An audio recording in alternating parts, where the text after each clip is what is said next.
Hello भाई लोग, कैसे हैं आप सब। आप देख रहे हैं डीके एंटरटेनमेंट चैनल। तो खेसारी लाल यादव के एक बहुत ही बड़े सिंगर पंजाबी गैप हैं जो कि इनके फिल्म में एक गाना दिए हैं, राम जी की जय हनुमान जी की जय।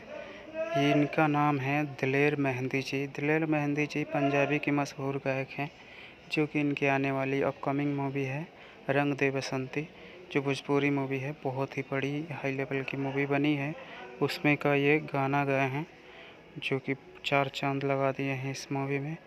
तो ये खेसारी लाल यादव के लिए बहुत ही बड़ी बात है और हमारे भोजपुरी इंडस्ट्री के लिए बहुत बड़ी बात है। खेसारी लाल यादव के फैंस काफ़ी ज़्यादा खुश हैं और ये सिर्फ भोजपुरी के लिए ही नहीं, पूरे देश के लिए ही है, क्योंकि भोजपुरी अब इतना ग्रो कर रहा है कि इतना चर्चा में रह रहा है। खेसारी लाल यादव के जितने भी अपकमिंग प्रोजेक्ट हैं, सारे के बारे में इस चैनल पे आपको अपडेट मिलता रहेगा। थैंक यू भाई लोग, लव यू।